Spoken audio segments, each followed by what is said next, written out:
Hello guys, or should I say a massive happy new year for everyone and a big warm welcome to 2021. It's great to be here announcing the first news bulletin of the year, and I think it's fair to say 2020 wasn't what we expected and certainly not the year we wanted. But through it all, there's been a lot of good that each and every one of us have found throughout the trying times of last year. Well, what's been happening in the new year? That's a great question, and we've got an even better answer. We have some great content coming from Pulse with the introduction of the new project that Pulse is launching called Pulse Social, She Gets Social. With nearly 2 million more men than women getting involved with sports, it's an indifference that we are actively trying to change with the She Gets Social. We are aiming to involve more women in sports like football, basketball, netball, dodgeball, rounders, and a whole host of multi-sports that we have involved ourselves in. The aim being that we can get more women into social sports, and be it about finding a new passion, getting fit and healthy, or simply about finding friends in places you might not have expected. As well as the new She Gets Social campaign, we are encouraging the Pulse Social fundraisers that are taking place in January, so definitely keep an eye on our website, which can be found at pulsesocial.co.uk.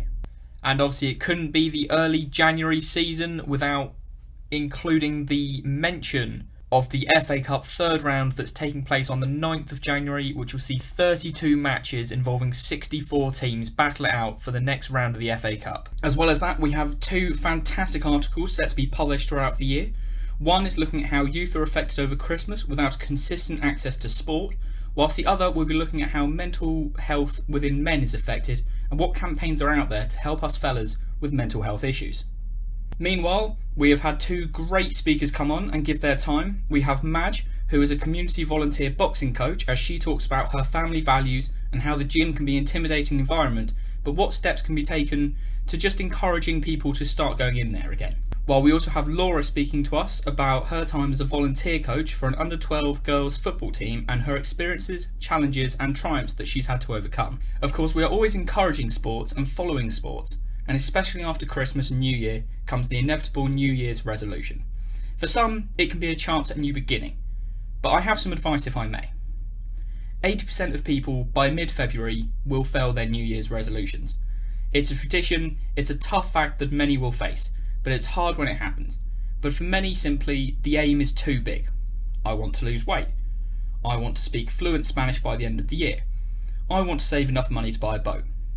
Great aspirations for anyone to aim for. However, it's simply too big.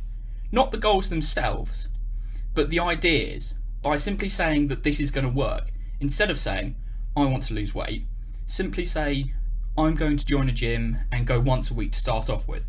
Or try, I will sign up for Spanish classes for 4 months and see how I'm progressing, or I will save X amount per week, are far more achievable than a massive goal with no path on how to get there. And that's all we have time for this week, so keep a keen eye out for all the new content, and good luck with those New Year's resolutions. And of course, don't forget to follow us on our social medias at Facebook, Twitter or LinkedIn at Pulse Social CIC.